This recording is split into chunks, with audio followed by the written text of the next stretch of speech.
أعوذ بالله من الشيطان الرجيم. بسم الله الرحمن الرحيم. يا أيها الذين آمنوا ما لكم إذا قيل لكم انفروا في سبيل الله ثاقلتم إلى الأرض أرضيتم بالحياة الدنيا من الآخرة فما متاع الحياة الدنيا في الآخرة إلا قليل. سورة التوبة 38 نمبر آیت. د دې 38 نمبر آیت نو اخلا د اخیره پورې د 99 نمبر آیت پورې په دې کې د تبوک غزا ذکر دی او دغه غزا سره سره چې په دې کې د خلکو څومره قسمونه او د هر چا د احوالو مطابق جدا جدا احکام به ذکر کیږي.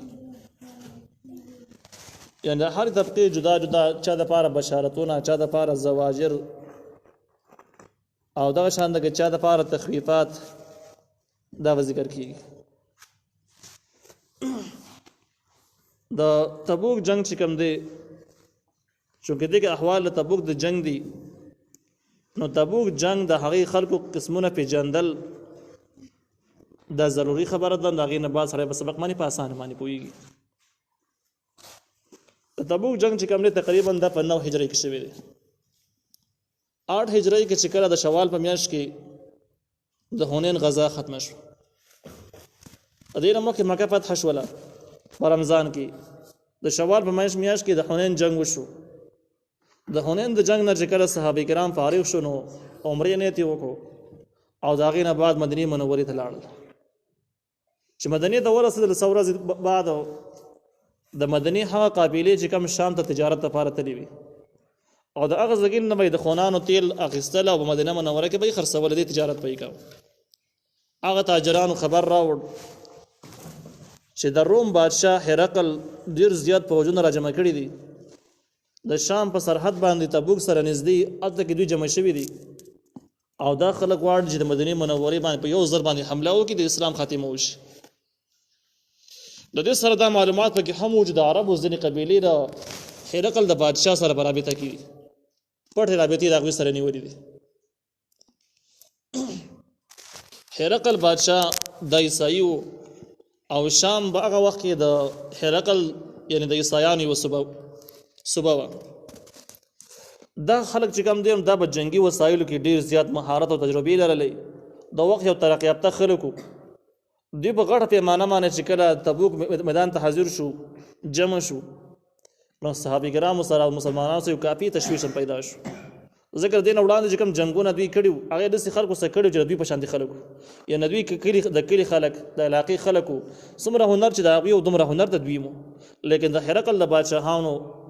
په چې کوم دي دا غوي وسایل د هغوی جنگي نقشې هغه بدل انداز باندې وي او ډیر زیات هم یو لی فور هم. دویم خبره دا و چې دویم درون امتحان په دې لار کې دا چې خو وګړه فاصله او تبوک ته تک کول ګران کارو وګړه فاصله و وګړه سفر. دریم انتهایی د ګرمۍ ورځ وي سخت ګرمي و او څلورم نمبر خبره دا و چې په دې وخت کې د مدینه منورې کجوري پخې وي او د مدینه خلکو عام روزګار او پیشه د زمیندارا و او دا ښکاره خبره ده چې کله چې زمیندارانو چې کله فصل تیاریږي نو هغه نه مخکینه فصل خرابېدو نږدې شوی یا ختم شوی د مخکینه لکه څنګه چې کوم خلک تنخواه والا خلک چې کله تنخواه ټیم راځي دوی پیسې مکمل ختمي کړي لګولي. دغه شان د زمینداری خبره ده چې کوم خلک زمینداره کوي زراعت کار کوي نو چې نوې فصل را رسیږي نو زور فصل ختم شوی نو دا وخت دوی کافي مجبوریان وي چې کجوري راوښو کوي او سمبالي خپل پسنه سمبالي. په دې وخت کې نبی عليه السلام ته چې کله اطلاع ملاو شو د تاجرانو په لاس باندې نبی عليه السلام مدینه منوره کې اعلانات وکړل چې څومره مجاهدین دي ټول راجمع شي ځکه دا مقابله خطرناک ده. د دین علاوه د مدینې نه خوښه څومره قبیلې چې ټول ته اطلاع ورکړه چې تاسو هم زموږ سره په دې جنگ کې شریک شئ. اکثر خلکو شرکت وکړ اکثر خلک راغی لیکن ځینې خلک پکې دي چې هغه مسلمانانو په اسلام سره خمینه او مخې قربانۍ ورکړې وي لیکن لګ سستی کوله چې لګروست روانېږم لکه خورست روانېږم فوري روان نشو چې روان نشو په طریقه باندې استفاده شو. ځینې خلک دسي و چې هغه منافقین او هغه نتلل هغه ځان سار کو.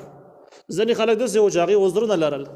واقعي شرعي وزرونه لرل بیماریان او قصې مشکلات لرل هغه تللی نشو. دا خلک هم پاتې شو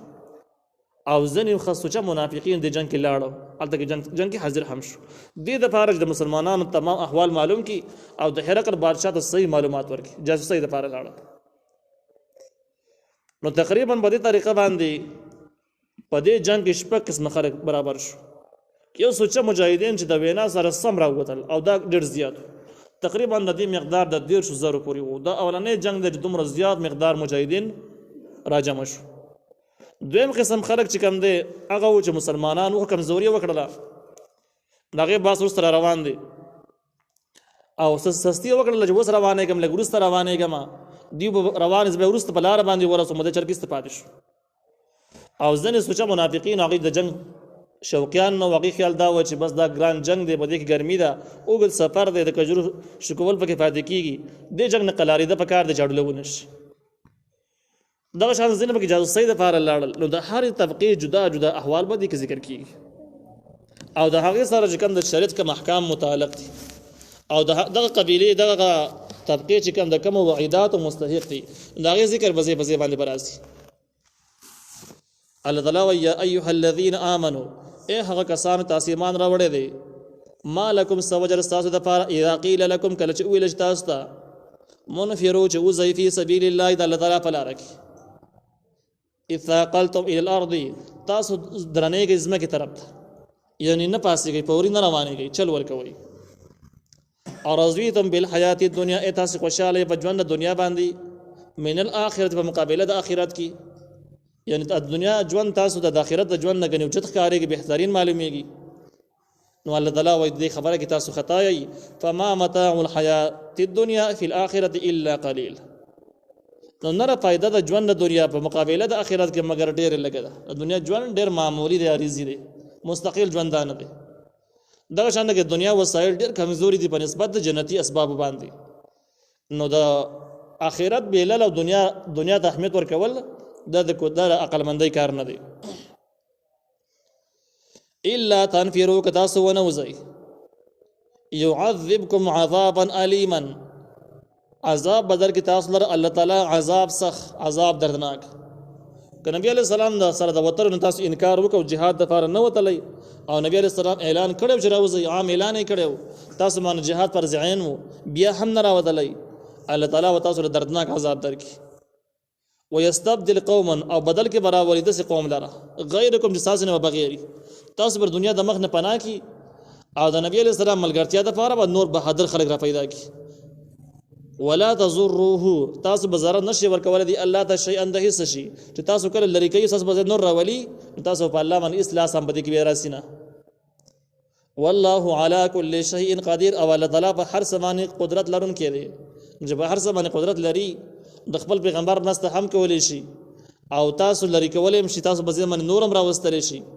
او تاسو د هغه هېڅ مخه نیولی هم نه شي الا تنصروه فقد نصره الله اذ اخرجه الذين كفروا دا دلیل پیش کوي په دې مسله باندې چې که تاسو ټول د نبی علیه السلام نه وروسته شئ د هغه سره مرسته نه کوئ نو د دې نبی علیه السلام د مرستې دپاره الله تعالی یوازې هم کافي دی او د هغې دپاره چې کوم دی دلیل پیش کوي د نبی علیه السلام د هجرت واقعه الله تعالی وایي الا تنصروه که تاسو امداد ونه کړو د نبی علیه السلام فقد نصره الله یقین الله تعالی امداد کړو اذ اخرجه الذين كفروا ثاني اثنين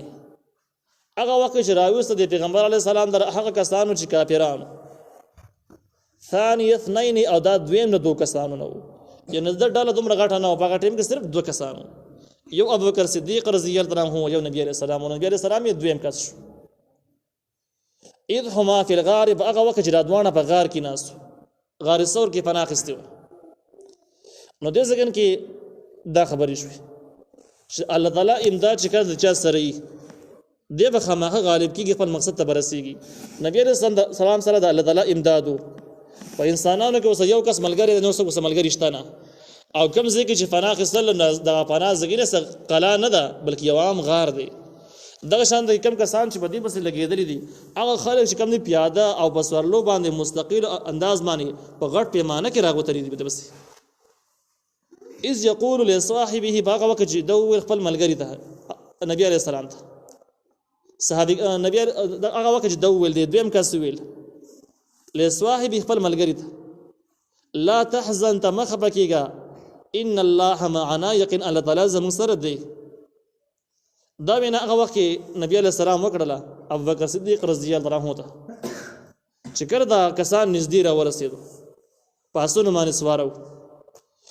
ابوبکر صدیق رضی الله عنه دوی هغه خپل اشاره خبري اورېدي نو د سره غم پیدا شو خپل غم ور سره نو خور دي خبري غم ور سره چې نبی کریم صلی الله علیه وسلم چې رضوانو جهانونو سردار دی چې دې بده غار کې ونی نه بده یوازې حال کې او حمله پیونه کې چې د نبی علیہ السلام تعلق د الله تعالی سره د اسلام درې غټ اصول چې کله بده باندې سره برابر شي نو دغه غمونه شکونه په خپل ختم شوه یو پاور ساج یو د الله تعالی په توحید باندې عقیده لرل دویم د نبی علیہ السلام په رسالت باندې عقیده لرل او دریم د اخرت عقیده لرل چې دا عقیده چا جوړه شو هغه یری تشویشونه ختم شي او په دې باندې هم محققین پوره تحقیق کړی دی چې د دنیا جرایم او تمام مصیبتونو د خاتمې لپاره هم دغه عقیده چې دنو کافي کیږي کله چې خلک اخرت په صحیح معنی کې وپېژني د تعلیمات عام شي هر چا ذهن ته دا خبره ورسېږي چې اخرت شته پوره اعمال او حساب بکیږي ظالم ته د خپل زور معلومیږي مظلوم ته د خپل مظلومیت هغه ثمره مخې ته کیږي دا قاعده چې کړه د چا په خښ نو هیڅ هم جرم نه کوي د دې سارلو ته او د دې څوکیداري ته بیا ضرورت پاتې کیږي نه او چې کړه دا قاعده په دنیا کې به انسانانو کې نه نو چې څومره دنیا مخکې یو ماشینري جوړي او ترقی جوړي مادیاتو کې ترقی کې دومره بجرای سم روان جرمونه به سیوا کې کمیږي بنا د نبی عليه السلام عقیده په دې ټیم کې تاسو ګورئ ظاهري لحاظ باندې ملګری صرف یو دی کافران ډیر زیات راوتلی دي کم ځای کې چې د ناس صرف یو غار دی قلا هم نه ده لیکن نبی علیہ السلام دومره زیات مطمئن دی چې ابوبکر صدیق رضی الله عنه ته مشوره ورکړي رائے ورکړي چې لا تحزن خفکیږه ما ان الله معنا یقین الله تعالی زموږ سره دی فانزل الله سکینته علیه نو الله تعالی نازل کړو اطمینان خپل علیه بدبانی په نبی علیہ السلام باندې وأيده ارد امداد وک بجنود بجنود بدس لخر معنی لم تروا حج تاس نری دی هغه لخر لره مطلب د نبی علیہ السلام اطمینان او دمره په زړه ورتیا سره خبره د کم زګین نه دا اطمینان او د زړه ورتیا ورته الله تعالی ور کړی و او دا شان د الله تعالی د نبی علیہ السلام امداد کړي بدس لخر باندې لم تروا حج تاس نری دی ظاهر دا د جدا پرشتي براغلی د نبی علیہ السلام د مرسته لپاره او دا هم احتمال لري چې د دنیا څومره مجاهدین چې دنیا په کوم ځګونو کې دي د هغه زمانه نه راوړه د قیامت پورې دا ټول لخرې دي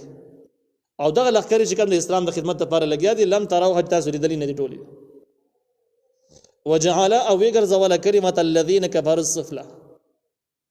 کلمه د هغه کسانو چې کافرانو السفلى لاندې یعنی دوی مغلوب شو شکست یې وکړ